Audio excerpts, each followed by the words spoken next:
Gloria a Dios. ¿Cuántos están contentos? Diga, estoy contento. Dígaselo a la persona que tiene al lado, estoy contento. Gloria al Señor. Al que tiene al otro lado también.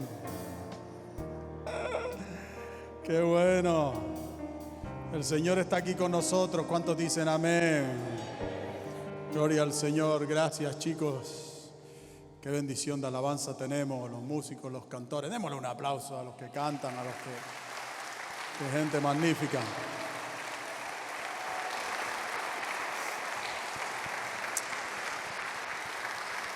La presencia del Señor extraordinaria en este lugar, extraordinaria, que viene a nuestra vida para...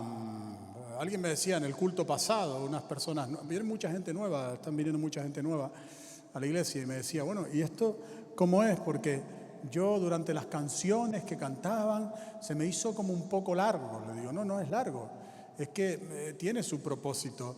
El comienzo del culto es nosotros abrirle nuestro corazón al Señor, alabarle a Él, adorarle, hablarle a Él por medio de los cánticos, porque el que canta ora dos veces. Y después abrimos el oído. En la primera parte abrimos la boca y en el segundo el oído. ¿Cuántos dicen amén?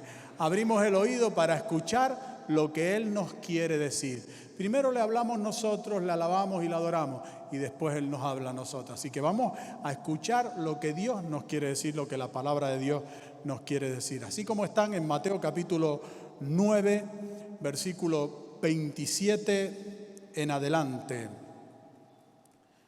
Mateo 9, 27 en adelante.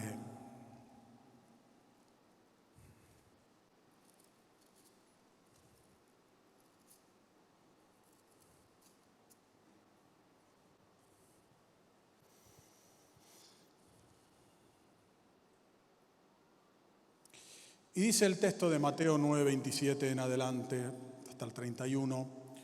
Pasando Jesús de allí, le siguieron dos ciegos, dando voces y diciendo, ten misericordia de nosotros, hijo de David. Y llegado a la casa, vinieron a él los ciegos, y Jesús le dijo, ¿creéis que puedo hacer esto? Ellos dijeron, sí, Señor. Entonces les tocó los ojos, diciendo, conforme a vuestra fe os sea hecho. Y los ojos de ellos fueron abiertos, y Jesús les encargó rigurosamente diciendo, mirad que nadie lo sepa, pero salidos ellos divulgaron la fama de él por toda aquella región. ¿Cuántos dicen amén? Padre, gracias por esta palabra. Oramos para que tu palabra corra y sea glorificada entre todos mis hermanos y todos los que han venido a escucharla. Rogamos que tu palabra, Señor, mientras es predicada, traiga sanidad, libertad, bendición sobre cada uno, porque tú dices que envías tu palabra y nos sacas de la ruina, nos sanas y nos sacas de la ruina. Mientras tu palabra es predicada, toca con tu Espíritu Santo cada vida, cada corazón, sánalo, te lo ruego en el nombre poderoso de Jesucristo. La iglesia dice, amén. Se pueden sentar, hermano. Esté muy atento a lo que le voy a compartir. Vamos a hablar de los ciegos y claro, me llama poderosamente la atención la vida de estos ciegos, porque están casi que en la misma situación física en la que nosotros nos encontramos, porque nosotros nos encontramos en una situación en la que no vemos al Señor y nos guiamos por lo mismo que se guiaban estos ciegos, por la voz del Señor, lo que habían oído del Señor, pero principalmente por la voz del Señor. Me preguntaba, ¿no? Con respecto a los ciegos, ¿sueñan los ciegos? ¿Sueñan los ciegos? Una pregunta interesante. Si sueñan los ciegos, ¿con qué sueñan los ciegos? Los ciegos sueñan con tacto, sonidos, olores, voces, pero no con imágenes. Esto es interesante. Que los ciegos no pueden hacer una imagen en su cabeza porque no tienen eso guardado en sus vidas, en sus mentes, ¿no? Y tampoco pueden imaginar cómo son las cosas a su alrededor, o las personas tampoco pueden imaginarlas, ¿no? Así que quería dejar ese paréntesis ahí, pues la vida de los ciegos es una vida, en Israel era una vida bastante dura. Casi todos los ciegos terminaban en la mendicidad, terminaban en la pobreza, no podían desarrollar sus vidas. Y principalmente había muchos ciegos porque la vida allí con el polvo, con toda, pues todo eso, había muchas enfermedades relacionadas con la ceguera, la escasez de agua, muchas cosas, ¿no? Entonces, bueno, pues la ceguera era algo que era muy frecuente en la época del Señor. El Señor sale de la casa de Jairo y le salen al encuentro estos dos ciegos. Y sucede algo bastante interesante que nos llama la atención, porque al leer nosotros esta frase, ten misericordia de nosotros, hijo de David, automáticamente nos viene a la mente la historia de Bartimeo, este ciego que junto al camino gritaba: Jesús, hijo de David, ten misericordia de mí. El mismo grito, hijo de David, ten misericordia de mí. Pero hay una gran diferencia que nos sorprende a todos, y es que Jesús ignora por completo el grito de estos ciegos. Los ignora. O sea, ellos están gritando: Jesús, hijo de David, ten misericordia de mí, y Jesús sigue de largo. ¿Por qué sucedió esto? ¿Por qué Jesús no atendió los gritos de este ciego y sin embargo sí atendió los gritos de Bartimeo, gritando exactamente lo mismo, las mismas palabras, las mismas cosas?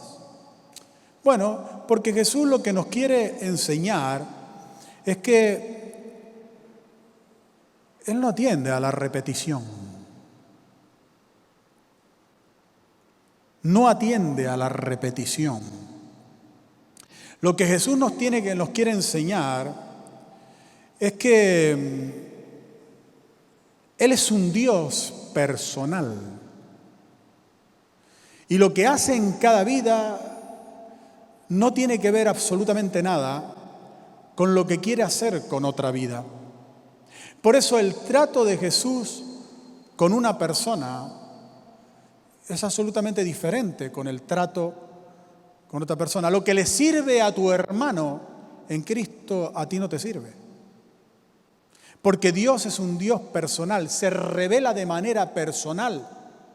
Si no fuera así, no sería tu Dios, sería nuestro Dios. Pero Él es tu Dios, mi Dios y nuestro Dios. Él se relaciona con nosotros de manera colectiva, pero se relaciona con nosotros mucho más de manera individual. Diga conmigo: Dios está conmigo. Él es mi Dios. Y tiene una relación con nosotros de manera personal. Por eso nosotros debemos de evitar, cuando estamos tratando con el Señor, incluso en las oraciones, las repeticiones. A veces aprendemos cosas como si por repetirle al Señor una cantinela, el Señor nos fuera a responder. Algunos predicadores han llegado a decir: bueno, grita, hijo de David, ten misericordia de mí, que te va a funcionar el tema. Te va a funcionar. Grita, ten misericordia, hijo de David, que seguro que Él Bueno, aquí hemos hecho eso, aquí hemos hablado, hemos gritado: Jesús, hijo de David, ten misericordia de mí. Y bueno, pues no ha sucedido nada realmente de lo que sucedió, por ejemplo, con Bartimeo. Pero bueno, se dice, vamos a gritarlo y ya está, ¿no? Esto es una repetición. Si tratamos de repetir, aprender frases, palabras para repetirlas, como si a Dios lo pudiéramos convencer por medio de la repetición, o lo pudiéramos forzar a hacer algo por algo que ha ocurrido en otra persona. En Mateo 6:7 se nos es claro con respecto a esto, y se nos dice: y orando no usé vanas repeticiones, como los gentiles, que piensan que por su palabrería serán oídos. piensan que por su repetición y la palabrería y la forma en la que dicen las cosas, el Señor le va a escuchar. Dios no escucha las oraciones hechas. Dios escucha las oraciones sinceras, espontáneas, que salen de un corazón sincero. Dios escucha esas oraciones que hacemos nosotros. A veces nos escucha más cuando nosotros vamos a Él a orar y vamos con esa oracioncilla hecha y vamos, Señor, te pedimos en tu nombre que tú hagas esto y lo otro, y sabemos que vamos a orar. Pero hay otras veces que nosotros oramos de esta manera. De repente suceden cosas, situaciones, decimos, Señor, pero ¿esto por qué es? Esa es una oración sincera. ¿Y esto ahora, Señor? ¿Qué pasa? Dios mío, ¿pero qué está pasando? Eso es una oración sincera, auténtica, porque sale de un corazón sincero, no de una repetición. Dice que no usemos vanas repeticiones, que no usemos repeticiones porque son vanas, porque no sirven para nada, porque para Dios son cosas vanas, inservibles, no valen para nada. Por tanto, eso de gritarle al Señor, Hijo de David, ten misericordia de mí, bueno, es algo que es muy importante porque Jesús es el Hijo de David, Jesús es el Rey de Israel, es el Mesías, que es lo que significa esa frase, pero no sirve para recibir la vista. Le sirvió a Bartimeo, pero no sirve para recibir la vista. No se puede repetir eso como si fuera una letanía. ¿Por qué atendió Jesús a los ciegos? No los atendió cuando usaron vanas repeticiones, no los atendió cuando trataron de repetir o de decir una frase determinada, y los atiende después.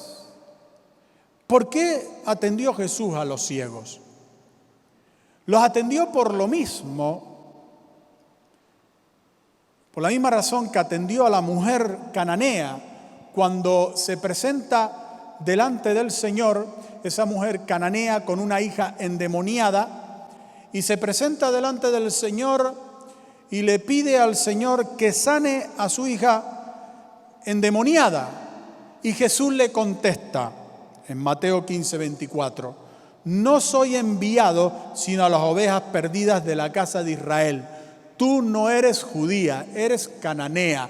Por tanto, no soy enviado a ti, estoy siendo enviado a Israel, a los judíos. Por tanto, tú no puedes recibir lo que ellos están recibiendo. Y aquella mujer no se ofende, ni patalea, ni deja de clamar al Señor, ni viene con una reivindicación delante del Señor. Pero ¿y por qué me trata así? Pero y estás haciendo asesión de personas, pero ¿y por qué ahora los judíos sí y yo no? Pero ¿por qué es esto y por qué es lo otro? Pero no tienes compasión de mi hija, que te estoy hablando de mi hija. No se ofende, sencillamente va y se postra delante del Señor. Y cuando se postra delante del Señor, el Señor vuelve otra vez a arremeter contra ella. Y le dice algo aún más fuerte todavía. Le dice Mateo 15:26, no está bien tomar el pan de los hijos y echarlo a los perrillos, porque así llamaban los judíos a las personas que no son judías, los gentiles, se les llamaba perrillos. Y entonces Jesús le dice, no está bien tomar el pan de los hijos y echarlo a los perrillos. Fíjese, esta mujer ya, Jesús insistiendo y llamándola de esta manera, ya era ya para rematarla, porque ya esta mujer sí, mira Jesús, vale, está bien, adiós. Si he sido canario, le hubiese dicho, a freír chuchanga, ¿sabes lo que te digo? A freír caracoles. Adiós, muy buena, Jesús, quédate ahí con tus discípulos y tu rollo, y adiós, y sale a viaje. Pero no, le dice al Señor ella, sí, Señor, pero aún los perrillos comen de las migajas que caen de la mesa de los amos. Hay gente que a la primera oración ya pierden la insistencia. Hay gente que, por ejemplo, ora al Señor y le pide al Señor algo y el Señor les prueba. ¿Cómo les prueba? Con la contrariedad. Tú le pides al Señor, Señor, ayúdame en mi matrimonio. Y el matrimonio esa semana es un infierno. La contrariedad. Tú le pides, Señor, ayúdame en la finanza, y esa semana Hacienda te mandó un palo. Señor, ayúdame, Señor, en el trabajo, y esa semana anunciaron que lo ibas a perder. Señor, y con la contrariedad. Y cuando vemos la contrariedad, automáticamente dejamos de dar. ¿Para qué oro? ¿Para qué oro? Si cuando oro recibo lo contrario de lo que oro o no recibo nada. Y hacemos lo contrario de lo que hizo esta mujer. Nos sentimos ofendidos por Dios. ¿Dónde estás, Señor? Pues ya no oro más. ¿Para qué oro? Y dejamos de orar e insistir. Y si eso nos pasa 2 veces, si oramos esa semana y oramos la siguiente y la cosa se pone más peor todavía, como le sucedió a esta mujer, pues ya la repatamos. Ya no solamente dejamos de orar, sino que nos vamos de la iglesia y le echamos un insulto al pastor.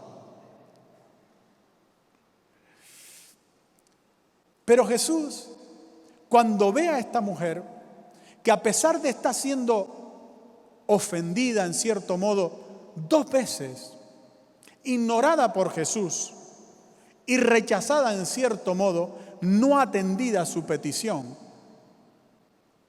y ve que la mujer sigue insistiendo, Jesús le dice, oh mujer, grande es tu fe, hágase contigo como quieres. 2 cosas aprendemos aquí. La primera, que la gente de fe no se ofende. Y si se ofenden,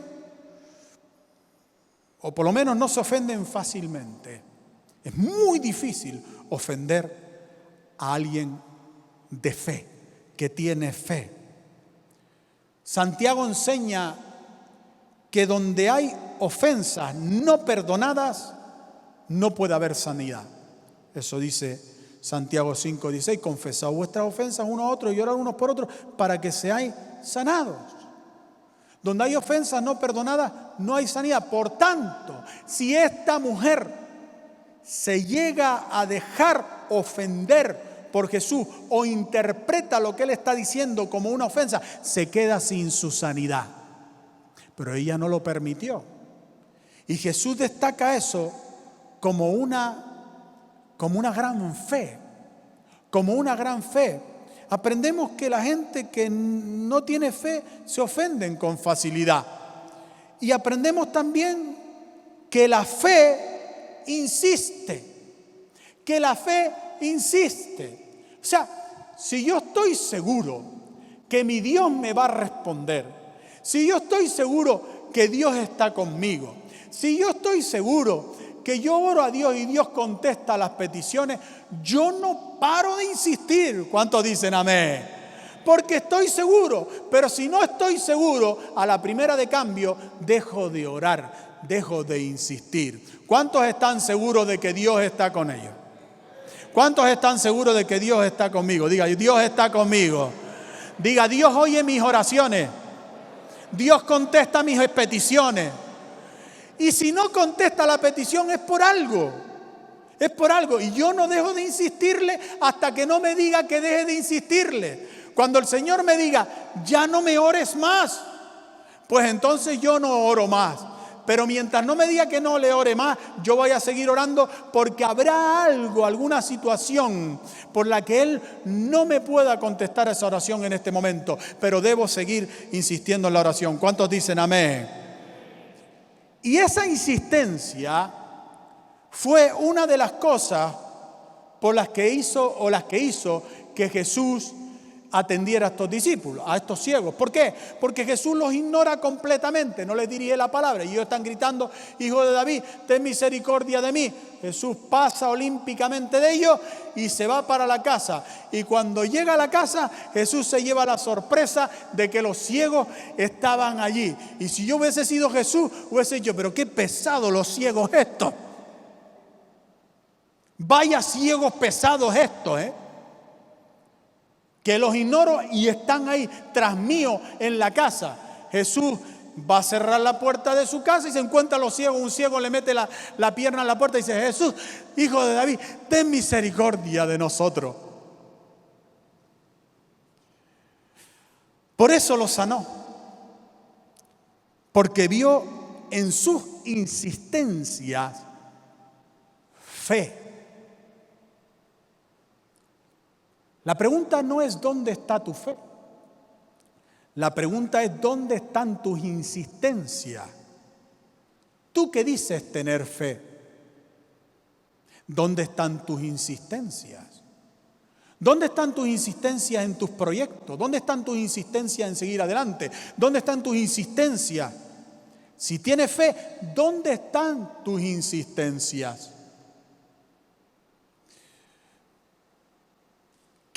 ¿Dónde vio Jesús además la fe? No solo la vio en la insistencia. Jesús también ve la fe de ellos en su clamor.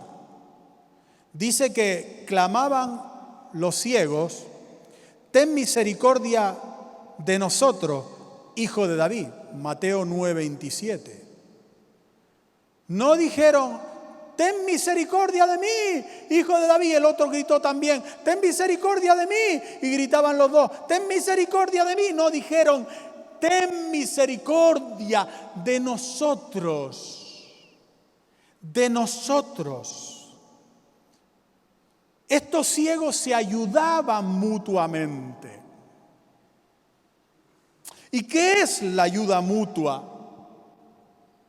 ¿Qué es la ayuda mutua? Es la muestra más grande de fe entre creyentes. Era una norma obligatoria en Israel que se ayudaran los creyentes unos a los otros, porque era una muestra de fe. Nosotros nos ayudamos los unos a los otros porque tenemos una misma fe, porque tenemos fe. Hay aquí quienes saben alabar muchísimo al Señor con sus bocas, con sus labios, pero hay otra alabanza. Hay otra alabanza que nos menciona Hebreos 13:15. Así que ofrezcamos siempre a Dios por medio de Él sacrificio de alabanza, es decir, fruto de labios que confiesan su nombre. Esto lo sabemos todo hacer. Levantamos nuestras voces, alabamos al Señor, le damos gloria, aleluya, eres maravilloso, te cantamos y te cantamos 10,000 veces. Sabemos hacer este sacrificio de alabanza. Pero luego dice el versículo 16 de Hebreos 13, y de hacer bien y de la ayuda mutua, no os olvidéis, porque de tales sacrificios se agrada a Dios. Otra alabanza, otro sacrificio, el de la ayuda mutua. Usted sabe que cuando nosotros estamos ayudando mutuamente a un hermano, lo que en realidad estamos haciendo es cantándole una alabanza al Señor. Y más que una alabanza, un sacrificio de alabanza al Señor. Cada vez que ayudamos a un hermano, la ayuda mutua. Y cuando nos ayudamos mutuamente, yo le ayudo y él me ayuda. ¡Wow! Eso es un sacrificio, alabanza, un olor grato a Dios. Dios oye esa alabanza con una afinación, un sonido que sale de la ayuda mutua, una armonía musical perfecta, que sube arriba al cielo y se oye en todo el arcano cielo con la mayor y la más grande alabanza al Señor, que es la ayuda mutua los unos a los otros, hermanos míos. Y Jesús ve esto en estos ciegos. Ve la ayuda mutua. Jesús ve la fe en la ayuda mutua. Jesús detecta fácilmente, queridos hermanos, el egoísmo. Lo detecta fácilmente. Los codazos fácilmente. La gente que intenta alcanzar al otro, dejando atrás a otro, lo detecta fácilmente. Entre las multitudes que se acercaron hubo mucha gente dando codazos al otro para intentar llegar primero. En el estanque de Betesda podemos ver esto. Allí aquel hombre echado y otros más ágiles llegando al agua primero. Si el egoísmo es fácilmente detectado por el Señor, la gente que no tiene fe es egoísta.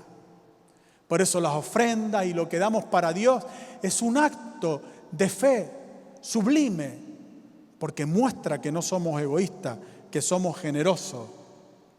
¿Qué vio además Jesús? ¿O dónde vio Jesús además la fe de estos hombres? En la confesión pública. La confesión pública, dice Mateo 9:27, le siguieron dos ciegos dando voces y diciendo: ten misericordia de nosotros, hijo de David. Dando voces y confesando a Jesús delante de los que le oían, confesándolo como Mesías. Hijo de David, es el Mesías. Están declarando eso. Están declarando que Él es el Mesías, el Hijo de David esperado. Jesús no se olvida nunca, jamás, de aquellos que le confiesan delante de los hombres, delante de los demás, delante de otras personas. Aunque esa confesión sea un simple creo en Jesús, creo en el Señor, creo en Cristo, adoro a Cristo, voy a la iglesia, alabo al Señor, leo la palabra de Dios. Fíjese lo que dice Lucas 12:8. Os digo que todo aquel que me confesare delante de los hombres, también el Hijo del Hombre le confesará delante de los ángeles de Dios. Mas el que me negare delante de los hombres, será negado delante de los ángeles de Dios. Y yo pregunto, ¿qué significa esto? ¿O para qué Jesús nos confiesa delante de los ángeles? ¿Cuál es su intencionalidad? Si no sirve para nada más que para el conocimiento, Él no nos lo revela. No nos revela algo para decirnos: no, es que yo en el cielo te estoy haciendo famoso. Es que tú, por confesarme delante de los hombres, yo te voy a confesar en el cielo delante de los ángeles. Y tú preguntas: ¿y eso a mí para qué me sirve? Jesús no está hablando vanidades. La confesión delante de los ángeles es absolutamente importante. Porque los ángeles del Señor son los encargados de nuestra protección. Un día iba con el coche pequeñito que tenía al principio, yendo para el Cotillo, y al coche se le rompió, no sé, el brazo de la dirección o algo. De tal manera que yo, llegando a la Oliva, hay una curva muy cerrada, yo di la curva al volante y el coche siguió derecho. Porque se salió esa rótula o lo que fuera. Y el coche siguió derecho, y cuando de repente ya iba a llegar, yo dije: nos vamos a matar. Íbamos cargados gente, digo, nos vamos a matar. O sea, yo lo pensé, porque yo había dado la dirección y las ruedas seguían derechas. Bendito, nos vamos para el barranco este. Hizo de repente la rueda ¡clac! Y se colocaron en su lugar, y la rueda y dice la pastora: vas como un loco, vas como un loco. Yo dije: ay Dios, si yo te contara. Y me callé. Nos fuimos ahí, vinimos porque íbamos a hacer la célula en el Roque, que hacíamos las células allí en el Roque, se llama, ¿no? Y después de ahí salíamos para Morrojable. Fuimos para Morrojable, llegamos a Morrojable, atendimos abajo, eso los domingos salíamos a las 6 de la mañana de la casa y volvíamos a las 4 de la mañana, porque íbamos a Morrojable, íbamos a predicar al Roque, y después tiramos con gente de Morro para Morrojable, los dejábamos abajo. Primero los íbamos a buscar y después los llevamos. Y así íbamos, ¿no? Toda la semana bajando y subiendo con aquel cochillo chico. El cochillo ya no daba para más. Y fuimos a Morrojable y vinimos. Y lo dejo por fuera de mi casa. Por la mañana, me levanto a las 7 de la mañana y voy a coger el coche para salir otra vez para la iglesia. Y cuando cojo el coche hizo la rueda ¡blum! Y se puso en el suelo, se ha virado así ¡bum! Para el suelo. Y yo dije, ¿qué pasó aquí? Entonces yo pensé en lo de anoche, ¿qué es lo que pasó? El Señor un poco me mostró, es que me tuviste un ángel agarrado en la rueda. Cuando ibas para Roque te puse un ángel que te enderezó la rueda y te agarró la rótula todo el camino. Hombre, llegas a Morrojable con el ángel cansado ya, reventadito, llega otra vez para acá, el ángel reventado, y después por la mañana quieres que siga el ángel ahí, pues no, yo quité el ángel y ya arregla la rueda, chicos. El Señor es maravilloso. ¿Qué quiero decirle con esto? Que usted se lo puede creer o no, da igual que sea un ángel o sea la casualidad o lo que usted quiera que llame. Yo creo que es la mano de Dios, lo ha hecho con un ángel, lo ha hecho él mismo. Lo cierto es que los ángeles están a nuestro servicio. Y cada vez que sucede algo que se arregla, algo que Dios impide, es un ángel. Es un ángel que lo ha hecho. Por eso es importante ser famoso entre los ángeles. Porque cuanto más famosos somos entre los ángeles, más ángeles nos acompañan. Por eso los ángeles de Dios acompañan a todos los que hablan del Señor por todos lados fuertemente. Cuanto más uno habla del Señor, más ángeles se hace acompañar. ¿Sabe por qué? ¿Sabe por qué? Porque cuanto más habla uno del Señor, más enemigos, más demonios tiene de enemigos uno. Más ángeles caídos tiene de enemigos, porque Satanás no quiere que hablemos del Señor. Por tanto, el Señor, cuanto más hablamos del Señor, más enemigos se levanta, más incrementa el Señor el grupo de ángeles. Por eso hay evangelistas, hay gente que hablamos muchísimo del Señor donde quiera que vamos, y cuando vamos por ahí somos como el presidente de los Estados Unidos. Llevamos 40 coches por todos lados siguiéndonos, es decir, un montón de ángeles que en el mundo espiritual aparecemos por todos lados. Por ahí hay gente que cuando aparece en un determinado lugar se revoluciona el sitio donde llegan, porque ahí está lleno eso de ángeles, porque son gente que hablan de Cristo a diestra y siniestra donde quiera que están. Hay gente aquí muy famosa entre los ángeles, los llaman por su nombre. Los ángeles los llaman por su nombre. Ahí va Carmita. Y pasan por allí, aquel ángel protegiendo a Manolo. Manolo no le habla ni a la madre del Señor. Y tiene un ángel ahí, aburrido. Y pasa Carmita, y el ángel de Manolo dice, ¡guau! Ahí va Carmita. Y este que tengo que proteger, ¿cómo se llamaba este? Hasta el nombre se le olvida. Los que confesamos al Señor delante de los hombres, Dios viene y nos atiende de una manera especial. Y esto es lo que sucedió con estos ciegos. Ahora, la sanidad está claramente vinculada a la fe. Vinculada a la fe. Dice en Mateo 9:28 que el Señor le dijo a los ciegos, ¿creéis que puedo hacer esto? Ellos dijeron, sí, Señor. La fe es necesaria para que Dios obre. No hay peor ciego que el que no quiere ver, dice el dicho. Pero yo digo, no hay peor ciego que el que no quiere creer. Si no creemos, no recibiremos fe. ¿Creéis que puedo hacer esto? Significa, ¿creéis lo que habéis oído? Porque los ciegos no habían visto a Jesús obrar nunca. Habían oído lo que Jesús había hecho. Habían oído que había sanado en tal región, habían oído que hizo tal sanidad, a lo mejor que sanó algún ciego por allá, por otro lado. Habían oído que había sanado. ¿Creéis lo que habéis oído?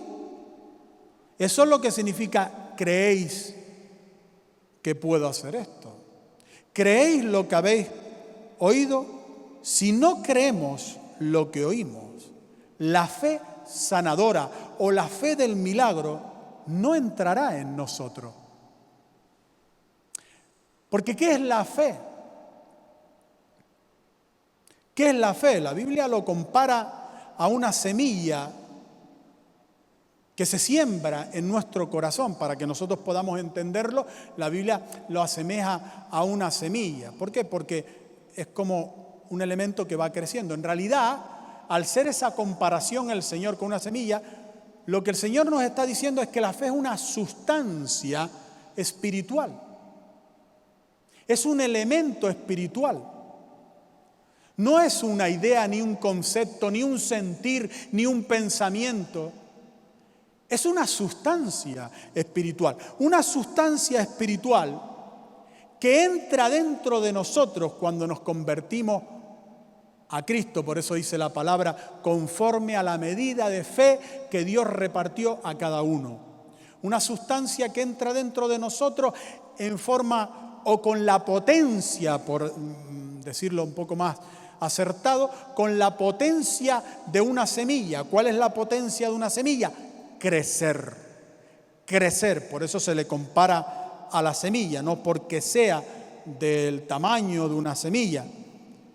Y la Biblia dice que Jesús es el autor de la fe, el autor y el consumador, de tal manera que Jesús es el que crea o genera la fe en nosotros y que además la lleva a su fin, hace que cumpla el objetivo por el cual fue creada. Y dice Hebreos 12:2, puesto los ojos en Jesús, el autor y consumador de la fe.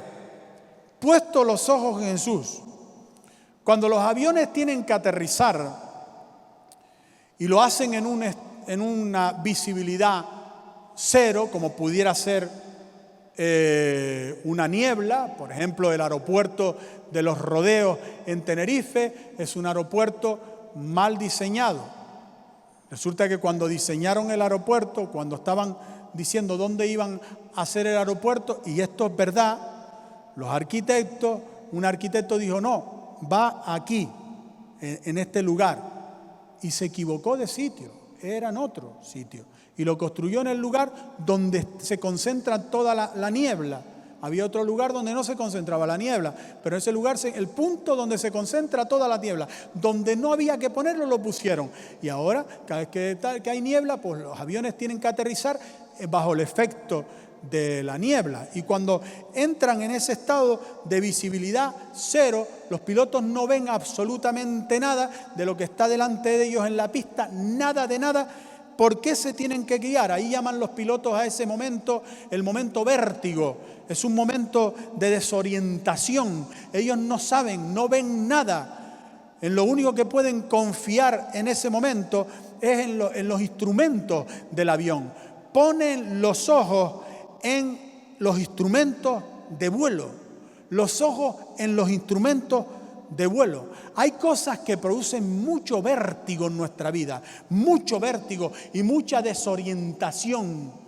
Hay cosas que no entendemos, que nos vuelcan el estómago, que nos hacen sentir una sensación como de que vamos a caer en un precipicio.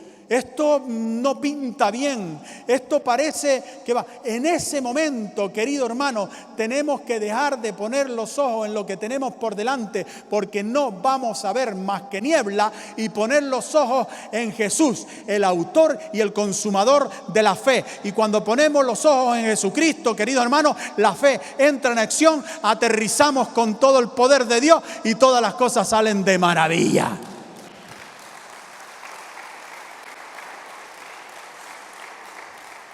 La fe entra en nosotros por el oído.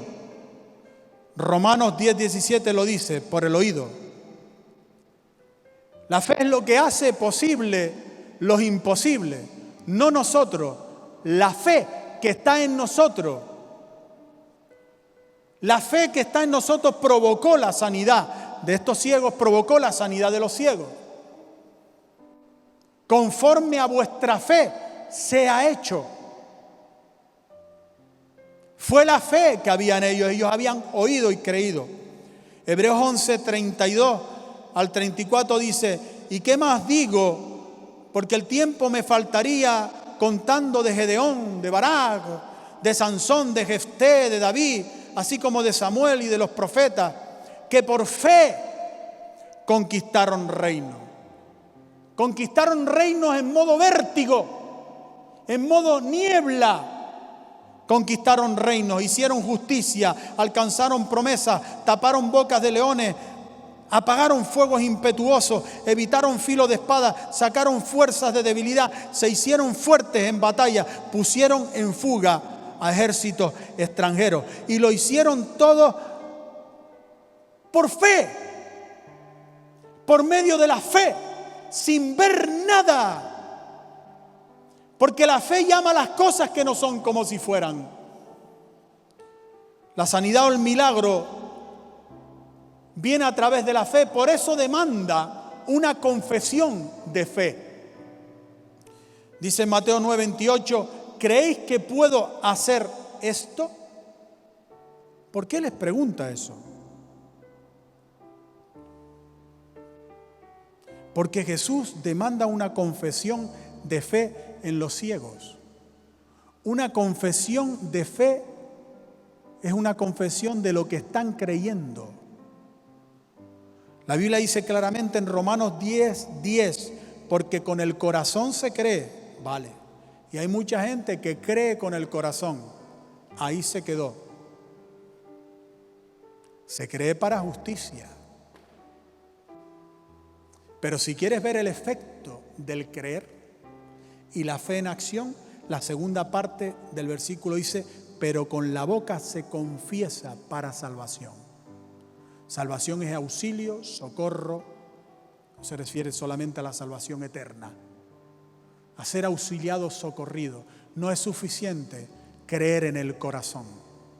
Se requiere confesar lo que creo. Confesar lo que creo.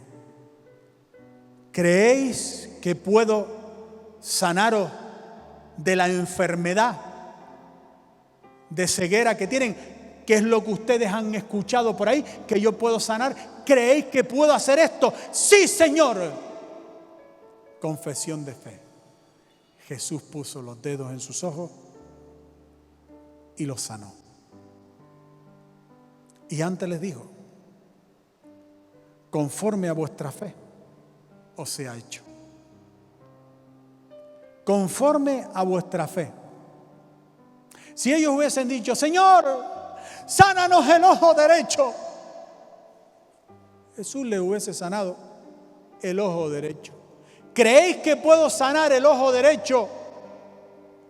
Sí, Señor. Y le sana el ojo derecho. No le sana los dos ojos, uno de regalo. Porque es conforme a vuestra fe. No va más allá el Señor de la fe. Jesús es el autor de la fe, el consumador de la fe. Él no puede ir más allá de la fe. No puede. Por tanto, fe pequeña, milagros pequeños. Fe grande, milagros grandes, porque conforme a vuestra fe será hecho. Estos ciegos tenían fe para ser sanados en su vista. Tenían la fe suficiente para ser sanados en su vista. Habían oído y creído lo suficiente para ser sanados. Su fe había crecido lo suficiente para ser sanado. Dios trata a los creyentes conforme a su fe, no a su imaginación. Eso es positivismo. Los creyentes no somos positivos, somos gente de fe. El positivismo es creer en el ser humano y en sus capacidades. La fe es creer en Dios. El positivismo no tiene fundamento. La fe sí, está fundada en la palabra eterna de Dios. El positivismo cree en lo posible. La fe cree en lo imposible. El positivismo hace declaraciones positivas. La fe confiesa creer en la palabra de Dios, sabiendo que el reino de Dios no consiste en palabras, sino que consiste en poder de Dios a través de la cruz del Calvario de nuestro Señor Jesucristo. Dios trata a los creyentes conforme a su fe, no según sus experiencias. Es que he vivido esto, merezco aquello. No, es según la fe, no según tu experiencia. Dios trata a los creyentes conforme a su fe, no según sus sentimientos. No es lo que sientes, es la fe que tienes en ti. Aunque sientas lo contrario, si tu fe en ti es suficiente para tu milagro, el milagro vendrá a tu vida en contra de tus propios sentimientos.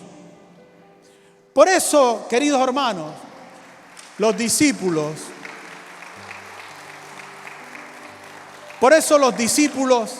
le dijeron al Señor en Lucas 17:5, Señor, aumentanos la fe. Señor, aumentanos la fe. Y el Señor les responde. Fíjese la respuesta del Señor.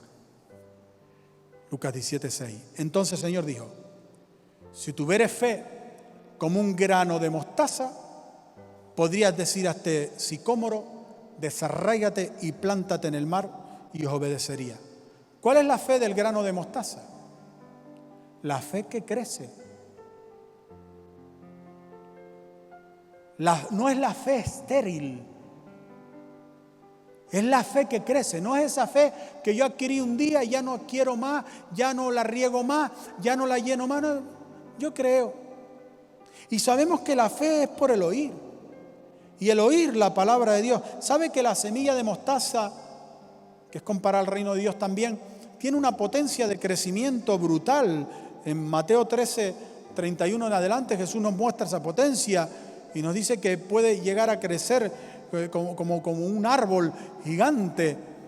Una simple semilla de fe, la semilla de mostaza, es la más pequeña de las semillas de las hortalizas, porque en realidad la semilla más pequeña del mundo es la de la orquídea, pero la de los frutos no es la semilla de mostaza. Los judíos plantaban semillas de mostaza en sus huertos, que por eso el Señor menciona eso, porque había muchísimos huertos con esta semilla, porque tenía un crecimiento muy rápido, crecía rápidamente, es decir, la fe crece muy rápidamente. Y la fe crece por el oír la palabra de Dios. Por eso, cuanto más vienes al culto, cuanto más vas a la célula, cuanto más oyes la palabra de Dios, más fe hay en ti. A veces decimos, Señor, ¿por qué no me viene este milagro? ¿Por qué ha faltado los cultos? ¿Por qué ha faltado al oír? ¿Por qué ha dicho, hoy me quedo en mi casa a ver la tele? La tele no da fe. Claro, decimos, no voy, no estoy, pero después cuando necesitamos a Cristo queremos estar en todo. Un día uno descubre esto, de que la fe viene por la asistencia, por congregarse, por el oír, no por el leer. Por el leer viene el conocimiento. La fe viene por el oír.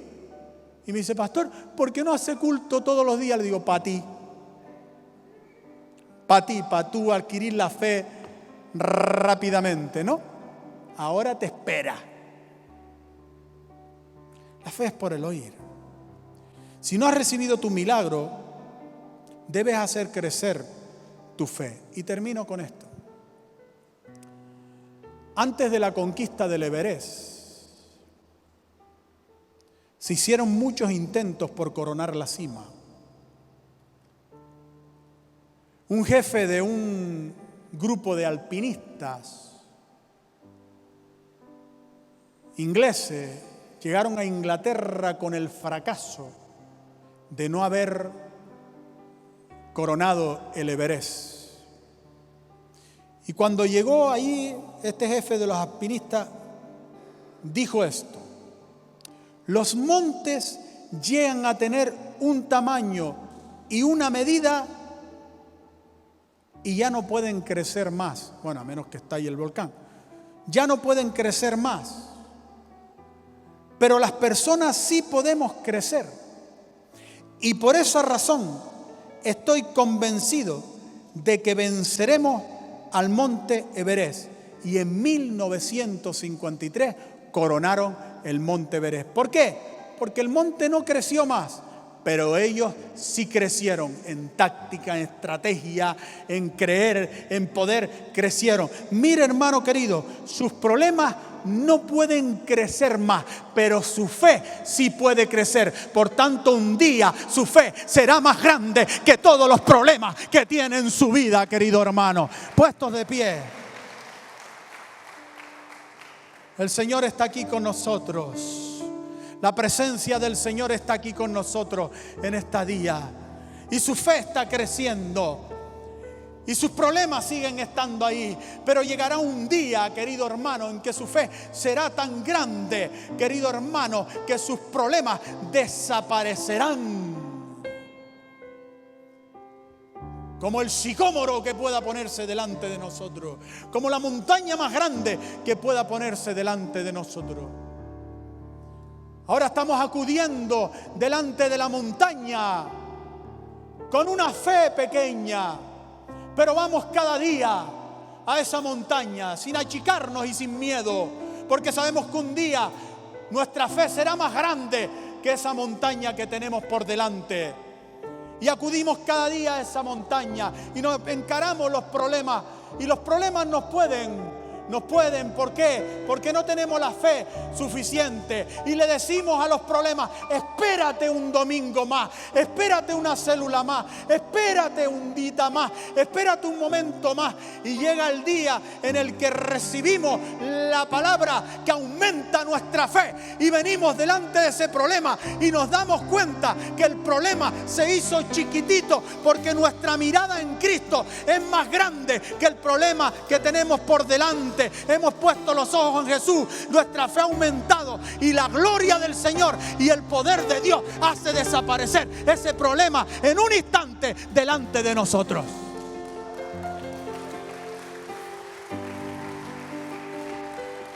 Es la fe la que sana. Es la fe la que produce el milagro. Es la fe la que transforma nuestra vida. Es la fe la que nos restaura. Es la fe la que nos lleva a la conquista. Es la fe la que hace todo en nosotros, queridos hermanos, en nuestra familia, en nuestro hogar, en nuestro futuro. Es la fe la que garantiza nuestra jubilación, nuestro futuro, porque no he visto justo desamparado ni su descendencia que mendigue pan. Nuestra fe irá más allá de nuestra muerte. Continuará en nuestras generaciones, mucho más allá, porque hemos creído a las palabras de Jesucristo.